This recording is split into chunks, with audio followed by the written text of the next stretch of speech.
morning, people of the internet. You're listening to Debi Radio's 79.5 FM, a podcast where we discuss the movie Grosse Pointe Blank 1 minute at a time. I'm your co-host, Dev. And I'm your other co-host, Hugh. And today, our guest, as has been all week, is Catch You Later, GPB fan extraordinaire. Hello. Yes. Hello. We are going to be looking at minute 19, and this is the point in the film where, after a little bit of nifty dialogue between the feds, we come into Grosse Pointe proper, and we start to hear the dulcet tones of Minnie Driver.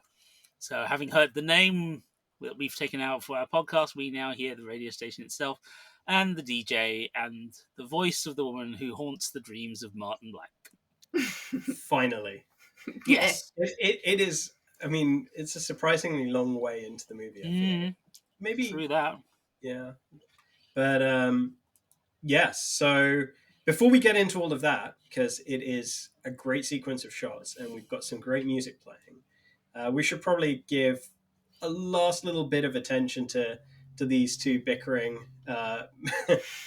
married couple, which ended with the most classically passive-aggressive husband-wife argument kind of resolution of, fine, you do that then. Fine, I like the fact that they're arguing over the they're not even arguing. Azaria's character is just trying to talk about the case, or a case, and a particular criminal.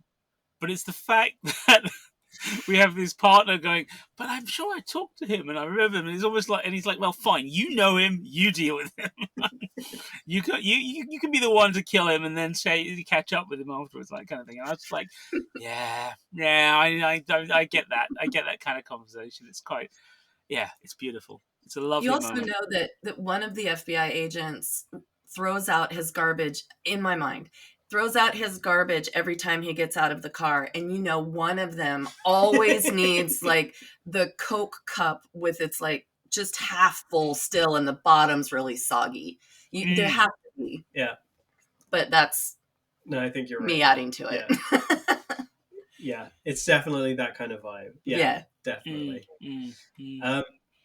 And so next up we're looking at Martin Blank as he's driving into town, and we were talking about this a little before we started recording, but he's just so unguarded in these moments where he's clearly looking around. He's like, it's like you've been here once before a while ago kind of a look of like, I think I know where I am, but I'm not 100% sure, and a lot has changed, and like it's such a well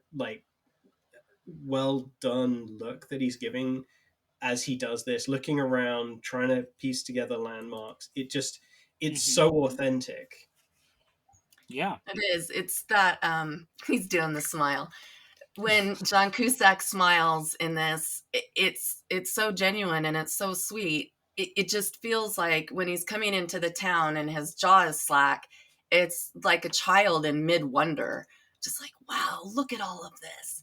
And the recognition of, is that the candy store type thing? And I mean, again, that's me adding to it, but you know, he's just seeing all these things, and then he goes from the slack jaw to just this really huge, just feels really genuine and really precious smile. Like you said, he's so unguarded. You don't see this. Yeah. It's just not a thing that you see in this movie, and there it is within this minute. and then we get a super close up on what has instigated this smile, being the MC in question. Although it's a really interesting choice of camera shot for this. We've actually, even at the end of this minute, we still haven't seen Debi. We've just seen her lips and chin super close up to the microphone, speaking in incredibly, warm tones. It's just a really interesting composition of shot, and like getting a decent amount of time on screen as well. Yeah, and you hear her voice too, but you don't get to see her. I mean, it's a mood, isn't it? It's a mood. It's kind of, we're being built. She's being built up for us as an audience, right? Not just for Martin, and it's stage by stage, and yeah, there's something interesting about. I mean, obviously, there's the obvious sexual imagery, but it's also the fact that we know from the conversation with Dr. Oatman that Martin can't stop dreaming about her. Yeah. And there's something dreamlike about the way she's overlaid. As you were saying, he's got this innocence, he's got this, it's his return home, but it's not quite how he remembered it, which is a very dream conscious thing to feel. Yeah. And then to add to that, she's the one narrating it, if you like, soundtracking it. Yeah. Have we seen in another film this kind of super close up or talk into a microphone? So I feel like it's familiar, and I can't think where. 1970s, two particular films it comes out of. It's the DJ in Vanishing Point and the DJ in The Warriors. The Warriors. That's what I'm thinking of. What about Play Misty for me? Yes, and yes, thank you. That would predate both the others, actually. So yeah, Play Misty for me would be it. What a movie! Yeah, okay. it's his debut as a director, isn't it? I don't know. I think it's his first one as a director, or first or second one. But it was the kind of film nobody expected him to make back then, because he it's about obsessive fandom and minor celebrity and all that stuff. But it's done. This is like 12, 13 years before Fatal Attraction, and he does like the whole thing. He gets into the whole issue, and it's a really smart movie. Yeah, no, it's if you've not seen it, Dev, it's worth seeing. It's okay. It's due for a reissue fairly soon by Kino Lorber, so it'll be on streaming again, I imagine, after that. Yeah. Yeah, no, it's a classic image. It's a classic image, and Mm-hmm. they make good use of it. And I think the sensuality of it is only part of the total sort of mood being conveyed. And that opening pan down the length of the microphone, they know exactly what they're doing with this. Like it's, it's not just like this is definitely building up that character introduction, because so late into the movie, relatively, for a major character to be introduced, it's got to be built up somewhat, and they're clearly doing that in this minute. Yeah, very much so. Very much so. So, talking of the music, then, Katja. Yes. Talk to us about the music of the era. Gosh, this soundtrack is such a killer soundtrack. I was looking up the lyrics to "Blister in the Sun" this morning. Mm-hmm. So, like, I'm singing along and I'm dancing along, but what are the lyrics? And it's interesting that they seem to always come in on John Cusack. And I haven't quite put together the psychology of the lyrics and all yet, but have you guys dug into that about why he would always please go for it. I don't. I have to research it. It was just sort of it was just me this morning realizing that it came in on him. So I think let's find out. I think there's something here that we actually talked about earlier this week, right? Which is John Cusack is that person that makes people a little bit uncomfortable. Mm-hmm. He was very much like that alternate kid, right? And he had his group, right? He wasn't a complete loner, right? Mm-hmm. There was Debi, there was Paul, there was the IT kid that they meet very briefly in the reunion, and I kind of wish we saw a little bit more of in the film.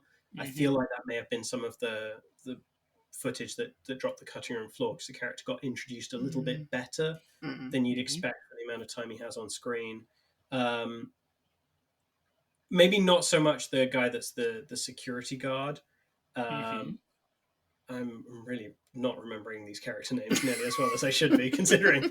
But there was clearly this clique, and I think they were very definitely the clique that I think you were in school, that I was in school, of like, we really care about music. We listen to a lot of music, but we don't want the manufactured stuff. We want the stuff that's a little bit more authentic, that maybe sounds a little rawer, that isn't as good. And for me and my generation, that came a little bit later, but we were still definitely listening to this.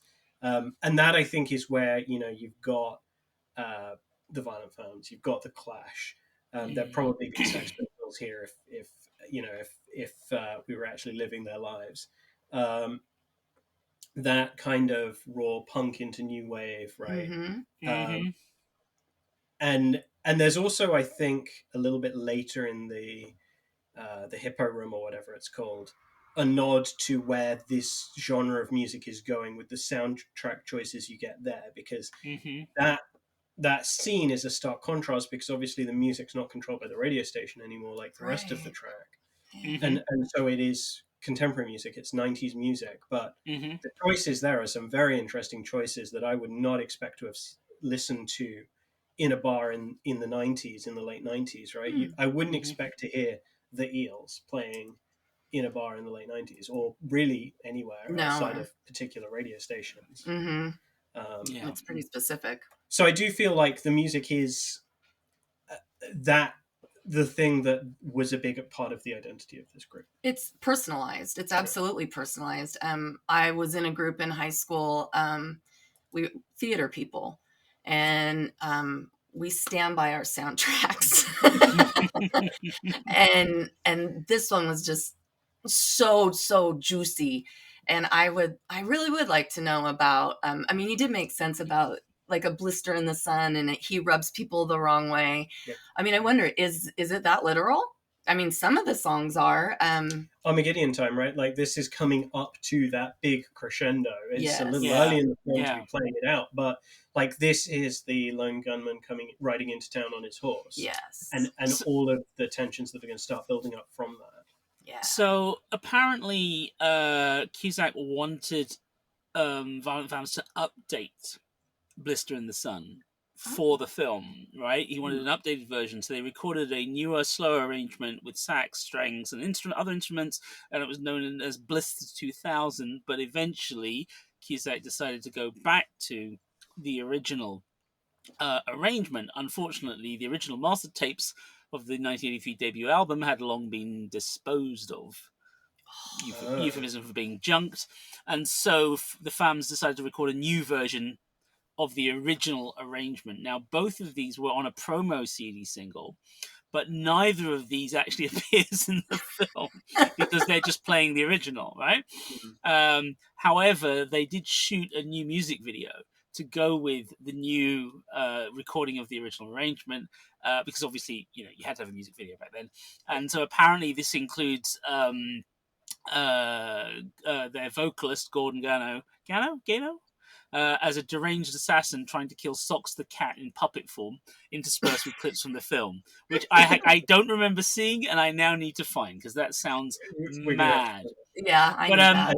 But we're going to have to find that before tomorrow's episode. Yeah, I mean, Gano says that apparently he originally wrote the song for a female vocalist, and that the lyrics are about drug use, but several people, like, he said maybe 10, 15 years later, people came to him and were like, no, surely you're talking about masturbation because of the line to do with staining the sheets. And he was like, nah, I didn't think so. But that's what apparently a lot of people think it's about. But he says because he meant to write it, he wanted a female singer to be singing it, and he wrote it with that in mind. And so the lyrics have to be taken in that mold. You need to think about, imagine a woman singing it, and therefore that starts to lean more in the direction of, drugs. But it's just kind of interesting. Yeah, women. It must be about drugs. No. I mean, in terms of. Sorry. Allow me to quote. So, Gano says, "I just thought of big hands because mine are small." It says of the line, "Big hands, I know you're the one." So that's about as. That's perfect. You know what I'm saying? I don't see the connection myself, but. He says, "Hey, that makes it clearer." All right. I'm reading from Rolling Stone magazine when they went back over it in 2019 because because they had it featured. It was a double whammy because it was in My So-Called Life as well as in Grosse Pointe Blank. Hence why there was the pressure on them to re-release it as a single. But I just think it's really funny that they're trying to explain why it's about drugs, and I'm like reading this going, I don't get it, but yeah, okay.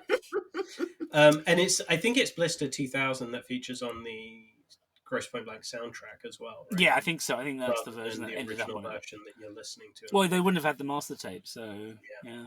But the irony of it all. Yeah.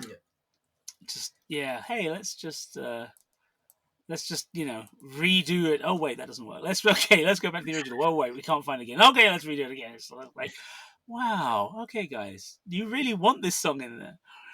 But I mean, you can totally see Joe Strummer like totally endorsing this, right? Like between completely John Cusack and Joe Strummer, like I can see how they were able to make it happen and why they would care so much. Oh, to be in a sound booth with them in a studio setting would be fascinating. Because John Cusack is a huge, look who I'm telling. He's such a huge music person. Not like that's new news, but he is such a big music person that this stuff is super important in his movies. When they're specifically Cusack driven, I feel like the music is always premium. Yeah. Just in general. Yeah.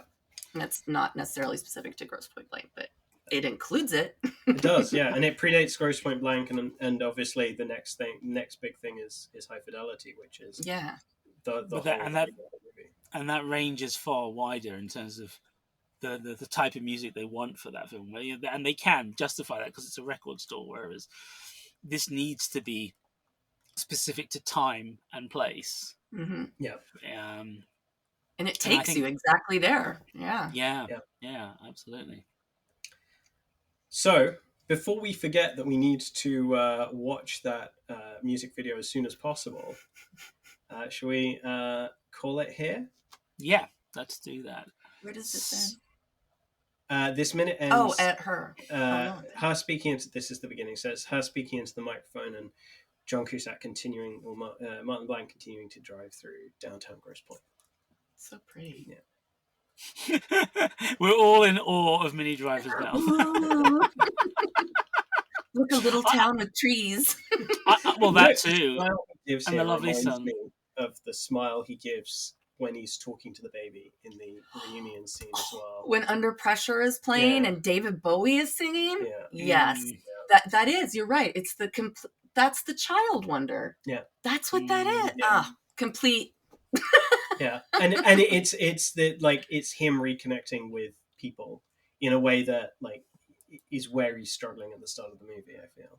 Gosh. Let's see. I would love to know how many takes Minnie Driver had to do on this, and like how much of it was written absolutely scripted, like where she had to stick with it. How much of it was just like, "Hey, go nuts." Yeah. Because I'm like the joke about leave your livestock alone. Like okay, that's pretty risque, and that goes by fast. There's I could see a lot somebody writing that. Yeah, we'll have to go back and have a look at that draft we found, and see if it's in. Right now. Oh, good. Cool. Excellent. I'll send this to you. You'll enjoy reading this, I think. Yeah. Oh yeah, it's fun. Yeah. So, okay. All right. In the meantime, yes. Should we wrap it? Let's wrap it. Okay, so this was minute 19 of the Grosse Pointe Blank podcast, Debi Radio 79.5 FM, featuring your hosts, co-writers and co-producers, Dev Selagar and myself, Hugh David. Today's guest was Catch. Thank you for joining us. Thank you. And where can we find you? North Bay Derby.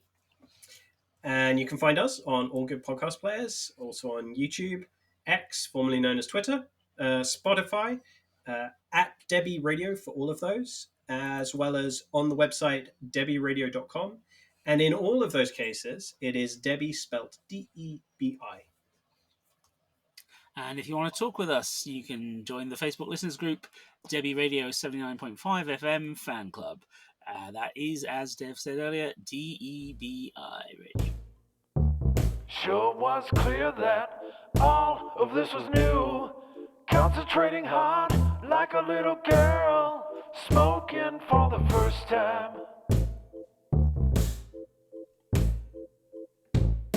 It wasn't a moment, it was a feeling.